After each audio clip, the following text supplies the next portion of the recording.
불자라고 한다면 계를 받아야지만이 불자라고 할 수 있습니다. 그러니까 절에 우리나라 불자는 여러 가지 불자가 있다 그러대요. 초파일 불자, 동지 불자, 그죠? 1년에 한 번만 오는 사람도 자기도 불자다 이렇게 생각을 하는데, 진정한 의미에서는 이제 계를 받아야 되는 거죠. 그러니까 최소한 3기의 계나 5계, 이 2개 중에 하나를 받아야 불자인 거죠. 그리고 3기를 받으면 5개까지 같이 받아야지만 이제 불자라고 할 수가 있습니다. 우리나라의 삼보사찰이라고 하면은 불보종찰, 통도사, 그죠? 법보종찰, 해인사, 성보종찰, 송광사 이렇게 삼보사찰이 있는데, 통도사가 이제 불보종찰인 이유는 여러분들이 다 아시다시피 부처님의 진신사리탑을 모시고 있기 때문에 불보종찰이라고 하는데, 근데 사실은 부처님의 사리를 모시고 있는 이유가 있습니다. 그러니까 부처님의 사리를 모시고 있는 이유는 바로 계를 주기 위해서, 스님들께 계를 주기 위해서 부처님의 사리를 모신 거고, 그 사리를 모시고 스님들께 계를 주기 때문에 불보종찰이다라고 할 수가 있는 겁니다. 만약에 절이 있고 법이 있다 하더라도 스님이 없다고 한다면 불법이 없는 거예요. 우리가 생각할 때는 부처님을 모시고 있고 법이 있으면 불교가 존재한다라고 생각할 수 있잖아요. 그죠? 그렇지만 부처님만 있고 법만 있다고 해서 그것이 불교는 아니에요. 불교에는 삼보가 갖추어져야지만이 불교라고 할 수가 있는 거죠. 그 중에서도 불교가 불교일 수 있는 이유는 스님들이 있기 때문에 법과 불이 존재할 수가 있는 겁니다. 그래서 통도사 불보종찰이 될 수가 있는 이유는 바로 부처님의 사리탑을 모시고 금강계단에서 스님들에게 계를 전해주기 때문에 불보종찰이 되는 겁니다. 그래서 통도사의 목적은 바로 계를 주기 때문에 불보종찰이다 이렇게 말씀을 드릴 수가 있고요. 그리고 앞에서도 말씀드린 양이지만 계라는 것은 바로 불자를 양성하는 유일한 도구입니다. 스님도 계를 받아야 스님이 되는 거고, 불자도 계를 받아야 불자가 되는 거죠. 그냥 머리 깎고 성공만 입고 있다고 해서 우리가 물론 이제 머리 깎고 스님의 모습을 하고 있으면, 그죠? 모습은 스님이라 할 수가 있겠지만 계를 받지 않으면 스님이라 하지 않는 거죠. 그런 사람을 뭐라고 하냐면 불법 속의 도적이다 이렇게 이야기를 하는 거예요. 그래서 계라는 것은 바로 불자를 만들어내는 도구이다 이렇게 말씀을 드릴 수가 있습니다. 왜 그러면 이제 계가 불법을 부처님과 그리고 스님들과 제가 불자를 만들어낼 수가 있냐면요. 부처님 제자 중에 제일 첫 번째가 가섭존자라고 이야기하지 않습니까? 그죠? 가섭존자라고 이야기하는데, 가섭존자가 부처님 인멸하시기 전에 저 멀리 어디로 수많은 그 제자들과 함께 유행을 떠났어요. 그러니까 이게 전 인도를 이렇게 다니면서 불법 수행도 하고 그리고 불법도 교화하고 이런 거를 유행이라고 그러거든요. 유행을 하는데 그 어느 지역에서 유행을 하고 있는데 어떤 스님 한 분이 지나가는데 너무 이렇게 표정이 안 좋아요. 그래서 물어요. 가섭존자가. 그 비구여 무슨 일이 있습니까? 이렇게 묻거든요. 그러니까 그 스님이 뭐라 그러냐면 존자시여 부처님께서 열반에 드셨습니다. 이렇게 이야기를 해요. 그러니까 가섭존자가 깜짝 놀랐죠. 그래가지고 자기와 함께 유행하던 수많은 스님들과 함께 부처님께서 인멸하신 구시나가라 사라상수로 돌아옵니다. 돌아가는 길에 어떤 스님 한 사람이 따라가면서 뭐라고 이야기하냐면, 우리가 살아있을 때, 이거는 해야 되고, 저거는 하면 안 되고, 비구는 이렇게 해야 되고, 저렇게 해야 되고, 이렇게 잔소리 하던, 도인네가 돌아가셨는데, 부처님이 돌아가셨으니까, 얼마나 좋으냐. 이제 잔소리 할 사람도 없겠다. 우리가 하고 싶은 대로 하면 되니, 얼마나 좋습니까? 이렇게 이야기하는 거예요. 그 이야기를 들은 가섭존자가 어떤 생각을 했냐면, 이렇게 해서는 부처님의 가르침이 바람 앞에, 꽃잎처럼, 꽃이 아무리 이쁘도 바람 불어서 다 흩어지면은 아무 소용이 없는 거잖아요. 그죠? 바람 앞에 꽃잎처럼 다 흩어지겠구나. 그래서 이렇게 놔두면 안 되겠다. 그래서 경전과 율장을 결집을 해야 되겠다라는 생각을 해요. 그래가지고 부처님의 장례를 다 끝내고 놓고 난 다음에 500명의 아란, 깨달은 500명의 아란을 모아요. 자기를 포함해서 499명. 그 중에 이제 아난존자도 들어가죠. 그래서 499명의 아란들을 모아요. 근데 그 아란들은 뭐냐면 다 법과 율에 정통한 비구들.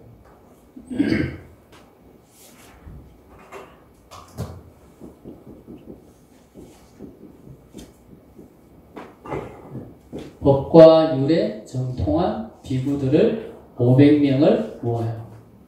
그래서 언제 어느 때 모여서 함께 결집을 합시다. 이렇게 약속을 하고 흩어졌다가 다시 약속한 날짜에 500명의 스님들이 모여서 결집을 합니다. 그래서 결집을 할 때 가섭존자가 이렇게 너처럼 앞에 나와가지고 499명의 비구 스님들한테 이야기를 합니다. 부처님께서는 법과 율을 말씀하시는데 법과 율 중에 무엇부터 먼저 결집해야 하겠습니까? 이렇게 대중들에게 물어요. 그러니까 대중들이 뭐라 그러냐면 율부터 먼저 결집해야 합니다. 왜냐하면 율은 부처님의 생명입니다 라고 이야기해요. 그러니까 부처님의 생명은 뭘로 전해진다? 계율로서 전해지는 거예요. 그럼 우리가 부처님의 계율을 받는다는 건 뭡니까? 부처님의 생명을 이어받는 거예요. 그것을 선에서는 법등을 이어받는다 그러죠. 법등. 그죠? 법의 등불을 이어받는다. 이렇게 얘기하고, 계율에서는 바로 부처님의 계를 받는 것은 바로 부처님의 생명을 이어받는 거다. 그럼 부처님의 계를 받은 사람들은 형제 자매가 되는 거예요. 우리가 스님들이 공부하는 율장이라는 게 있는데 그 율장에 보면 이런 표현이 많이 나와요. 자매라는 표현이 나와요. 2500년 전에 결집한 율장에 자매라는 표현이 나와요. 저 이웃 종교에서 많이 쓰죠. 자매라는 말. 근데 그 자매라는 말이 부처님 율장에 나와요. 부처님이 율장이 왜 중요하냐면 부처님이 말씀하신 그 율장은 그 시대의 상과 그 시대의 상을 알 수가 있어요. 그 시대 사람들은 같은 부처님이 계를 받은 같은 불자들끼리는 자매라고 해요. 자매. 그러면 자매라는 표현은 뭡니까? 여자 형제들 간에서 이게 자매잖아요. 그죠? 그러면 남자 비구 입장에서 내보다 나이 많은 비구니면은 뭐가 됩니까? 자가 되는 거죠. 그죠? 내보다 나이가 적으면 매가 되는 거죠. 그죠? 그렇듯이 이런 표현을 썼다는 것 자체가 바로 부처님께 귀한 사람들은 다 부처님의 아들이고 딸이고 형제와 자매라는 거예요. 심지어 어떤 표현도 있냐면 어떤 가루타이라는 비구가 있어요. 이 비구가 그렇게 잘생겼대요. 이 비구가. 그렇게 잘생겨가지고 그 당시에 여자 신도들은 인기가 최고로 많았대요. 인기가 최고 많았다는데 이 비구가 어떤 제가 여신도한테 가서 뭐라 귓속말로 하고 가요. 그러니까 시어머니가 보니까 왜 귓속말로 이야기를 하냐고, 무슨 이야기를 하는데 귓속말로 이야기하느냐. 그러니까 그 며느리가 뭐라 하냐면, 저 스님과 나는 형제와 같기 때문에 허물이 되지 않습니다. 이렇게 이야기해요. 그 말도 뭔 뜻이 있습니까? 부처님께 귀의해서 계를 받으면 형제 자매라는 거예요. 형제 자매. 그래서 그렇게 표현할 수 있는 건 뭡니까? 율이 가지고 있는 속성이 바로 부처님으로부터 새로운 생명의 부여, 생명의 탄생을 말하는 거예요. 그래서 타고난 우리가 생물학적인 부모는 다 다르지만 부처님의 법이라는 그 테두리 안에서는 같이 부처님께 귀의하고 같이 삼기오계를 받았다고 한다면 우리는 부처님의 아들, 딸이라는 거죠. 우리 예불문에서도 나오잖아요. 칠정내에 뭐라 그럽니까? 삼계도사, 그죠? 사생자부, 그죠? 자부라는 말이 뭡니까? 자부라는 게 자비로운 아버지라는 말이잖아요. 왜 자비로운 아버지라고 합니까? 우리가 부처님께 귀의하고 삼기 오계를 받았기 때문에 우리가 부처님을 자부로 할 수 있는 거고, 우리가 자부로 하기 때문에 부처님은 우리는 자녀처럼 우리를 가엾이 여겨주고 우리를 보고 살펴주시는 거예요. 이처럼 불자가 되는 길은 삼기의계나 최소한 5개를 받아야 불자다. 그냥 절에 1년에 한 번 등 달고 왔다 갔다 하는 사람을 가지고 불자라고 할 수는 없다라는 거죠. 그래서 제가 그 영상에 보시면 아시다시피 제일 처음에 계를 받아야 불자가 된다라고 이렇게 말씀을 드렸던 겁니다. 그리고 또 하나는 이제 그 앞에 영상을 보셨다라는 가정하에 그 설명 중에서 이렇게 좀 부족했던 부분들을 이제 보충 설명식으로 드리는 말씀인데, 제가 불교는 불교는 자비라고 해서 자비 종교라고 했거든요. 불교는 자비 종교다. 그럼 불교는 왜 자비 종교인가? 부처님의 계율에 있어서, 이게 율이 계율이잖아요. 그죠? 이게 이제 계율인데, 부처님의 오계에 있어서 제일 첫 번째 계율이 뭡니까? 불살생계. 그죠? 살생하지 말라. 그죠? 그러니까, 살생하지 말라. 이 말은 뭡니까? 살아있는 생명을, 그죠? 함부로 죽이지 말라라는 거예요. 함부로 대하지 말라라는 거예요. 그죠? 그렇기 때문에 불교가 이 불살생계 때문에 불교가 자비 종교가 될 수 있는 거예요. 자비 종교. 여러분, 부처님의 가르침을 걸고 종교 전쟁을 일으킨 적이 있습니까? 불교가? 없죠. 그리고 또 부처님의 가르침을 강요하고 부처님의 가르침 믿지 않으면 어떤 다른 사람의 생명을 해치거나 죽인 적이 있습니까? 없죠. 그렇기 때문에 불교가 자비 종교입니다. 그게 자비 종교가 될 수 있는 이유가 바로 제1계 불살생계가 있기 때문에 자비 종교가 되는 거예요. 저는 이거 하나만이라도 여러분들이 5개 중에 이거 하나만이라도 잘 지킨다고 한다면 그 사람은 다 잘 지킨다 마찬가지라는 생각이 들어요. 예전에 제가 파괴사 여기 유론에 있을 때 그 파괴사에 계시던 큰 스님들하고 함께 인도네시아에 가면 보로부두르 대탑이라고 큰 이제 불교 사원인 유적지가 있어요. 거기에 이제 참배를 이제 하러 가게 됐는데, 거기 이제 한국 사찰이 하나 있거든요. 그 한국 사찰이 있어가지고, 그 한국 그 사찰 주의심하고 이제 연계가 돼가지고 갔다 온 적이 있었는데, 갔다가, 이제 돌아오는 전날, 그러니까 한국 불자들하고 교민들을 대상으로 이렇게 법회를 열었었어요. 그래서 사람들이 많이 왔었어요. 왜냐하면 인도네시아라는 데가 먼 데고, 그리고 스님들이, 많은 스님들이 그렇게 오는 경우가 드물고 또 큰 스님이 그렇게 오신 경우가 드물다 보니까 뭐 불자 아닌 분들도 오고 이렇게 좀 많이 와셨어요. 꽤 많이 와가지고 저렇게 잠깐 이제 대기하는 공간이 있었는데 그 대기실에 있는데 속된 말로 그쪽에서 조금 콧방귀 낀다는 사람이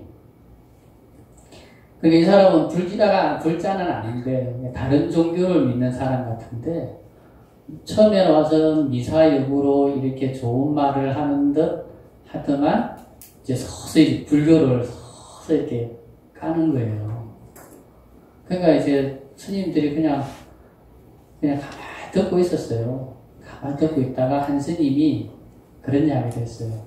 당신은 보니까 불교에 대해서도 잘 아는 것 같고 기독교에 대해서도 잘 아는 것 같은데 그러면 내가 한 가지 물어봐도 되겠습니까? 그러세요. 불교가 종교라는 이름을 걸고 전쟁을 하고 사람을 죽인 적이 있습니까? 없습니다.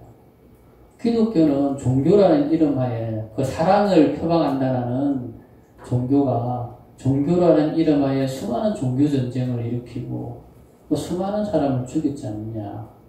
그러면 그 종교를 사랑의 종교라고 말할 수 있느냐. 그래서 그때부터 그 사람이 이제 한 말도 안 하고 그냥 가만히 있더라고. 불교가 다른 종교보다도 위대하고 다른 종교의 다른 과학자들이나 사회의 어떤 과학자나 이런 사람들이 불교를 앞으로의 대안으로 삼을 수 있는 이유가 바로 불교가 자비 종교이기 때문에 그런 거예요. 그러니까 모든 종교의 율법이 있어서 계율이라는 것도 율법이잖아요. 그죠? 율법인데 모든 종교에 있어서 그 종교가 가지는 제일계는 그 종교에서 가장 중요한 어떤 사상적인 의미를 가지거든요. 그 제일계가 뭔가를 보면은 그 종교의 성격을 알 수가 있는 거예요. 저 이웃 종교의 제일계는 뭡니까? 나 아니 다른 신을 섬기지 말라. 그러니까 그 사람들은 사상이 배타적일 수밖에 없는 거예요. 그러니까 신의 이름을 빌려서 전쟁을 할 수도 있고 죽일 수 있는 거예요. 왜? 자기가 죽여놓고도 신을 빙자하는 거예요. 근데 부처님은 자기의 이름을 걸고 종교를 강요한 적도 없고, 그죠? 누구를 박해한 적도 없어요. 심지어 뭐라고 했습니까? 살생하지 말라. 다른 사람의 생명을 빼앗지 말라는 거예요. 그렇기 때문에 불교가 자비 종교가 될 수 있는 거예요. 그러면 이제 불살생계라는 개가 있는데 이 불살생계를 이제 적극적으로 지킬 수도 있고 소극적으로도 지킬 수가 있겠죠. 그죠?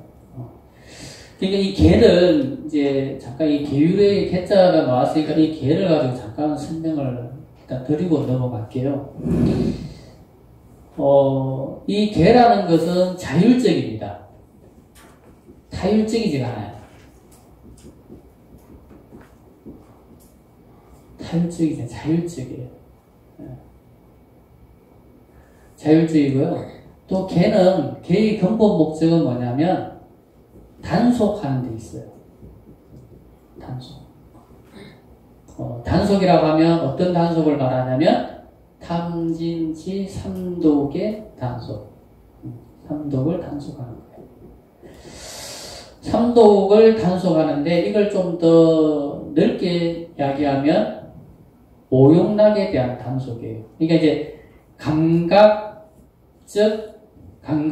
욕망에 대한 단속이에요.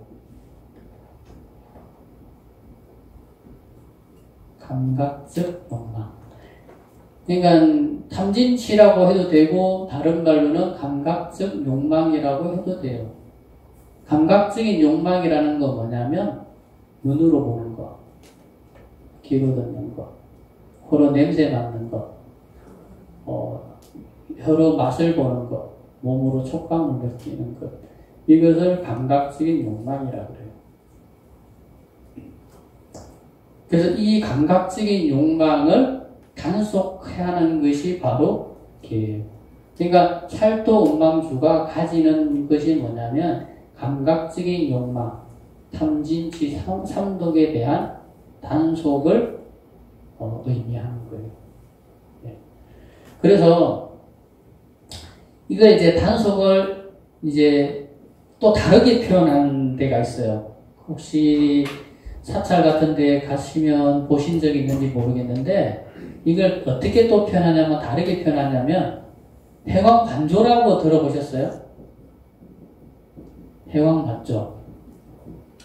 해왕반조라는 말 혹시 보시거나 들으신 적 있습니까? 없어요? 다르면 조고각하.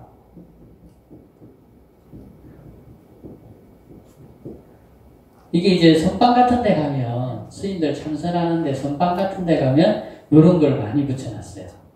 그런 거를.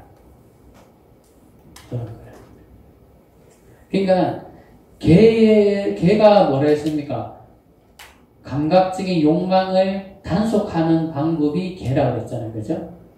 이건 이제 뭐 이렇게 표현하는데 선방에서 참선하는 스님들은 이 표현을 안 쓰고 이 표현을 쓰는 거예요. 해방반조. 이것도 뭐다? 감각적인 욕망의 단속. 그러니까 이거는 마음의 단속을 말하는 거예요. 마음의 단속.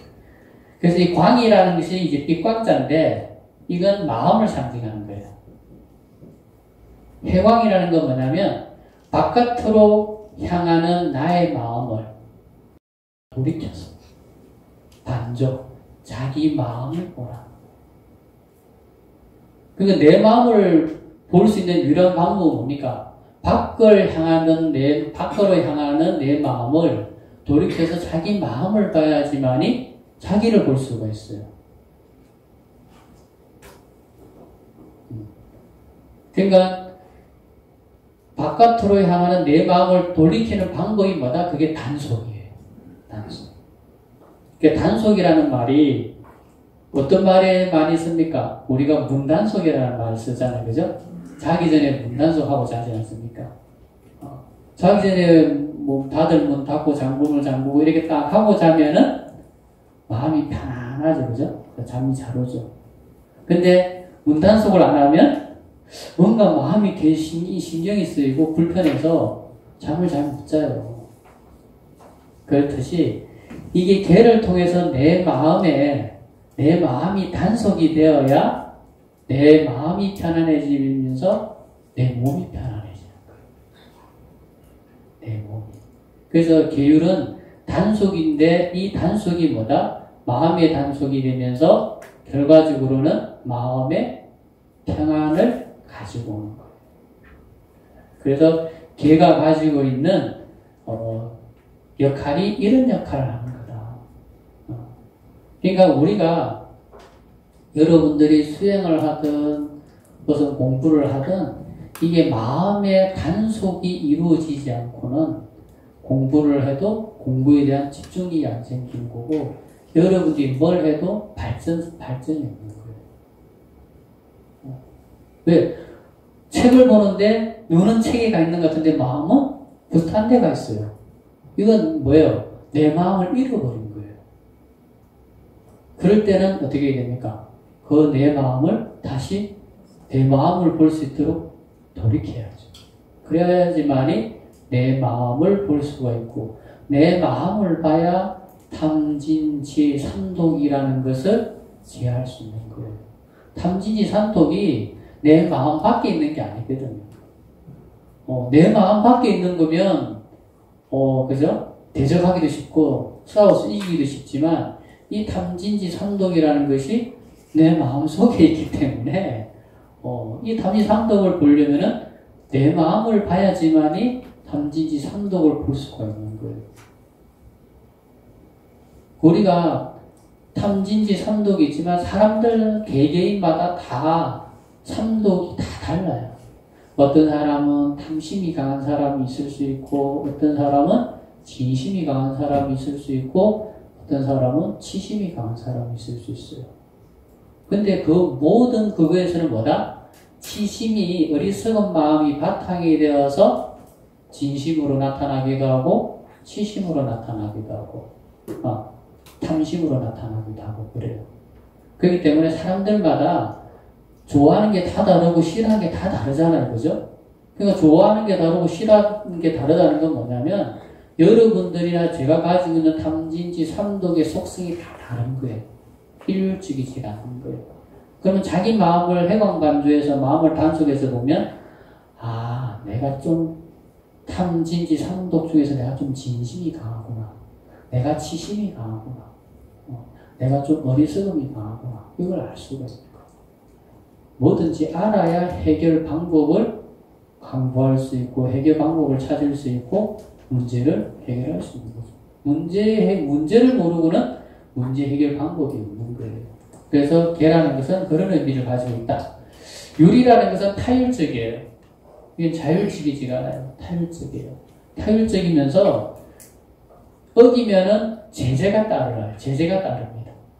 그런데 여러분들이 받는 3기 5기에는 제재가 없어요.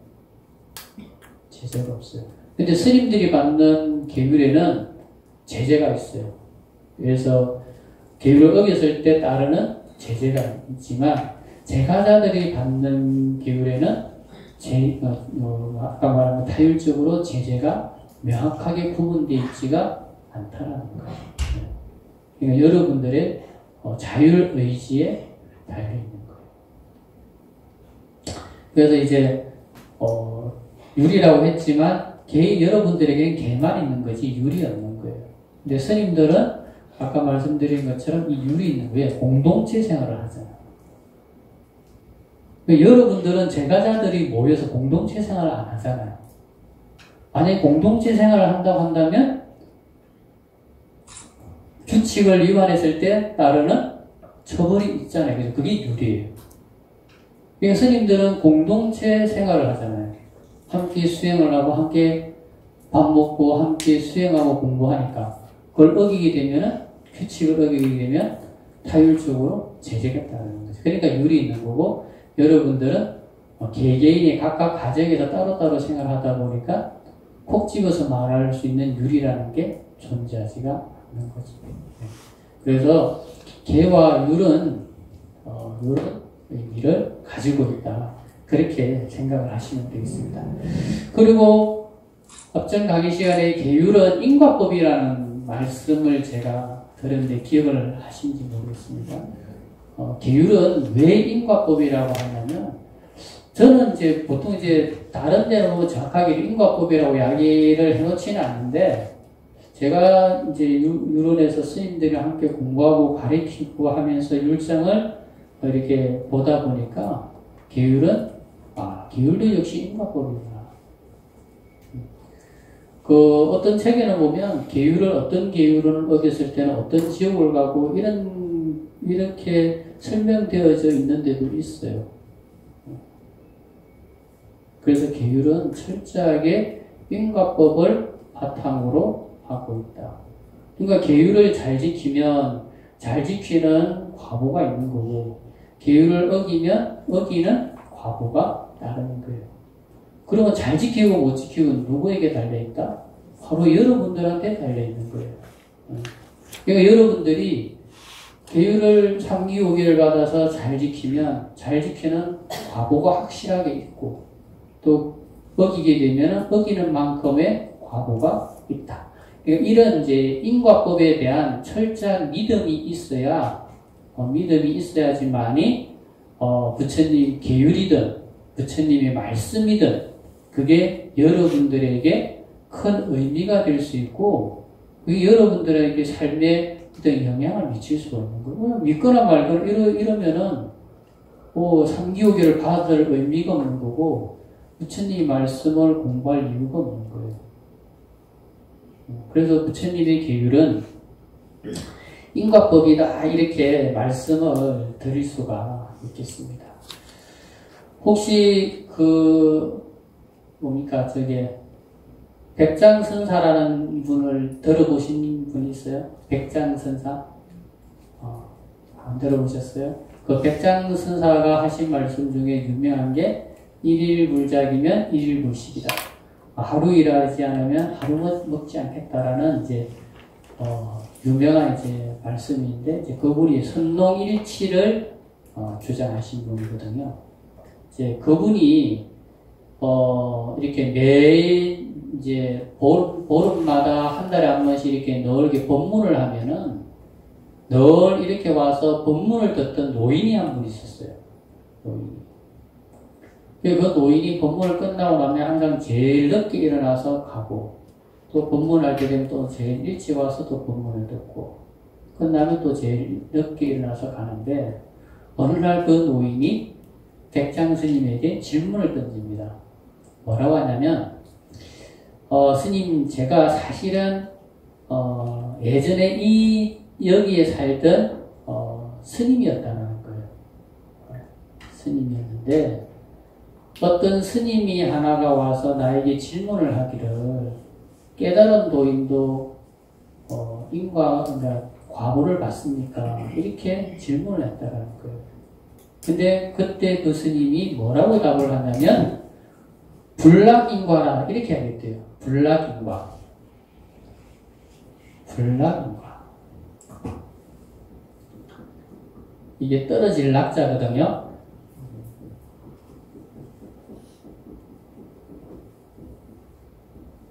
인과에 떨어지지 않는다. 이 말은 뭐예요? 깨달은 사람은 인과를 받지 않는다. 그러니까 뭡니까? 다르게 얘기하면 깨달은 사람은 인과가 없다. 이런 말이에요. 그래서 이 말을 한마디 한 그 과보로 500생 동안 여우의 몸을 받아서 지금도 사실은 여우의 몸으로 있다라는 거예요. 그래서 사람으로 이제 변화해 와서 법문을 듣는 거예요.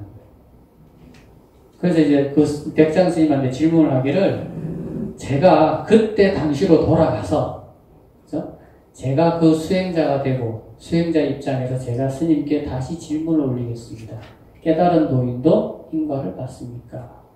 이렇게 이야기를 하니까 백장 스님이 뭐라 그러냐면 불매인과다 이래 얘기해요. 이거 몇 자예요? 인과. 불매라는 말은 다른 말로 하면 밝을 명자의 뜻이에요. 밝다라는 뜻이에요. 밝다. 그러니까 인과에 대해서 분명하게 한다. 내가 이런 계를 어기게 되면 이런 과보가 있고 이런 계를 어기면 저런 과보가 있고 그러니까 인과에 대해서 어기고 하는 것이 아니라 인과에 대해서 분명하게 안다. 그러니까 안다라는 말은 뭡니까? 내가 이 계를 어기거나 이 계를 어겼을 때 어떤 과보가 있는지 알기 때문에 어길 일이 없다라는 말과 같은 거예요. 그러니까 이 스님은 뭐예요? 이 스님은 몰랐던 사람이고 이 사람은 이 스님을 아는 거예요. 알고 모르게 차이예요. 그래서 혹시 여러분들 그런 말씀 들어보시는가 모르겠는데 절집에서 하는 말 중에 이런 말이 있어요. 알고 짓는 죄보다 모르고 짓는 죄가 더 크다. 이런 말을 하는데 들어보셨어요? 그건 들어보셨네요. 그러니까 이 말이 이거예요. 이거는 모르고 지은 죄고 이 사람은 아는 거예요. 그럼 알고 모르기 차이가 뭐냐면 모르는 사람은 모르기 때문에 똑같은 우를 계속 반복적으로 범하는 거예요. 모르잖아. 그게 왜 나쁜지도 모르고 그게 하면 어떤 과보가 있는지도 모르고 그러니까 반복적으로 똑같은 우를 범하는 거예요. 근데 그건 몰랐을 때의 사정이지만 만약에 그것이 인과가 분명하다는 걸 알게 되었을 때는 그죠? 어리석어서 한 번은 할 수 있고 두 번은 할 수 있겠지만 그것을 끊임없이 반복적으로 하지는 못한다라는 거예요. 알기 때문에. 안다라는 것은 무서운 거예요. 안다라는 것은 알고 있으면 언젠가는 자각이 일어나요. 자각. 내가 이걸 이렇게 하면 안 되지. 라는 자각이 일어나요. 그래서 왜 애들도 왜 보면 잘못했을 때 때리고 막 뭐라 하는 것만 명사가 아니라 그걸 조곤조곤 설명해주면 처음에 이해 못해도 그게 이렇게 하면 안 된다는 걸 지가 느끼게 되면 지 스스로가 안 하려고 하는 자각이 일어납니다. 자각. 그래서 계율은 그래서 제가 인과법이라고 말씀을 드리는 거예요.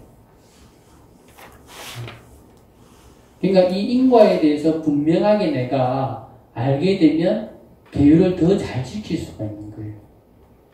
모르면 모르는 만큼 잘 못 지키는 거고, 내가 알면 아는 만큼 잘 지킬 수 있는 원동력이 되는 거예요. 그러면 불교 스님들이 많이, 이거는 이제 스님들뿐만 아니라 불자라고 하면은 알고 있어야 되는 게 하나가 있어요. 호용죄라는 게 있어요.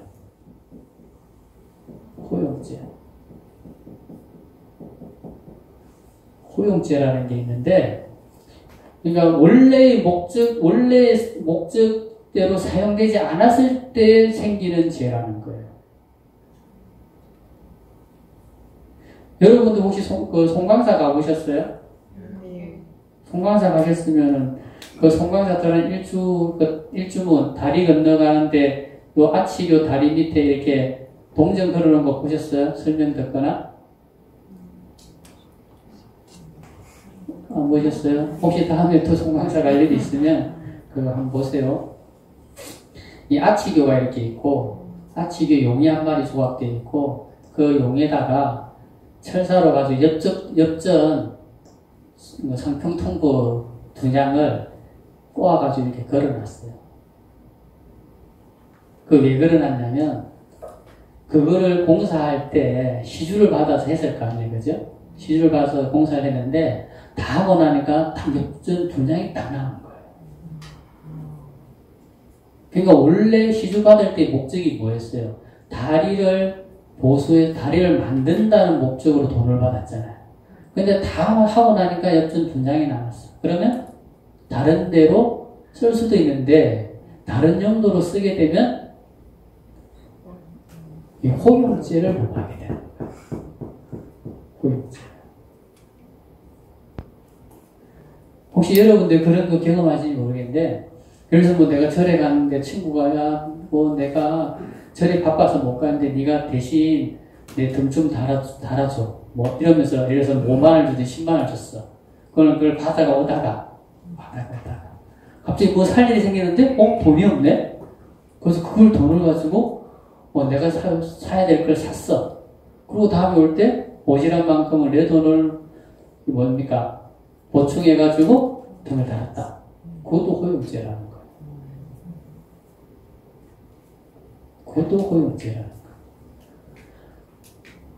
저기 금산에 어떤 돌아가신 노스님이 절을 불사하는데 어떤 제가신도가 그 절에 필요한 거를 한 대 쓰시라고 그때 50만원을 줬대요.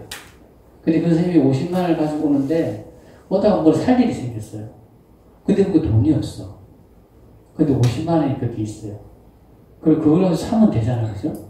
창자들은 그냥 그거 가지고 이렇게 쓰고 그냥 이렇게 또 가져와서 이렇게 보충하면 될 텐데, 그 은사 스님이 그럼 호용죄 보면서 안 된다고. 다시 절에 가서 돈을 가져와서 사가지고 가셨다는 거예요. 왜? 그분은 아는 거지. 인과가 얼마나 무섭다라는 거예요. 그러니까 인과가 무서운 줄 알면은 누가 계율을 잘 지킨다, 못 지킨다 말할 필요가 없는 거예요. 왜? 못 지키는 사람은 그 사람의 과거가 있는 거예요. 왜? 못 지키는 건 그 사람의 문제이지 내 문제가 아니잖아요. 그죠? 그건 그 사람의 과거가 있는 거예요. 근데 우리말 이런 말 있잖아요. 욕하면서 배운다고. 그런 사람 욕하고 흉보고, 그죠? 이러면은 그 사람은 똑같이 따라할 사람이에요.